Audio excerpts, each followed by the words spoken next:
Supreme court একরকম রায় দিল, আর SSC রাজ্য সরকার নিজেদের মতন করে সেটা ইন্টারপ্রেট করে রিক্রুটমেন্ট চালু করে দিল। এটা মগের মুলুক নয়। আসলে এসএসসিটা একটা ঘুঘুর ভাষা, মানে স্কুল সার্ভিস কমিশন, আর রাজ্য সরকারটা হলো বদের ভাষা।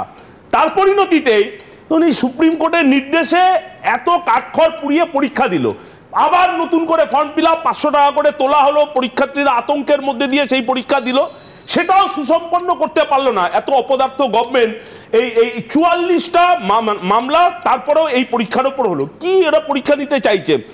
সুপ্রিম কোর্ট এই দাগিদের বিস্তারিত তালিকা দিতে বলেছিল, সেই তালিকা এখনো পর্যন্ত দিতে পারলো না। সুপ্রিম কোর্টকে উইচ হ্যান্ড করা হচ্ছে, এমনকি টাকা ফেরত দেওয়ার কথা হলো, সেই টাকাটাও তারা ফেরত দিতে পারলেন না।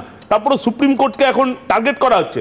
আসলে যে কথাটা স্পষ্ট, এই যে টেইন্টেড পরীক্ষার্থীদের থেকে একটা চক্র এজেন্ট মারফত একেবারে কালীঘাট পর্যন্ত, এই যে যাদের থেকে হাজার হাজার লক্ষ লক্ষ কোটি টাকা তোলা হয়েছে, সেই টেইন্টেড প্রার্থীদের চাকরি বাঁচাবার জন্য এই ধরনের ফন্দি সেটা তৈরি করা হয়েছে।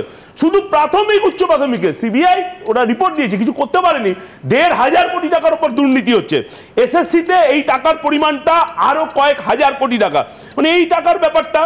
আর এই গভর্নমেন্ট চাকরি দিতে চায় না, কারণ ফিনান্সিয়াল লায়াবিলিটিস নেওয়ার মতন অবস্থা গভর্নমেন্টের নেই।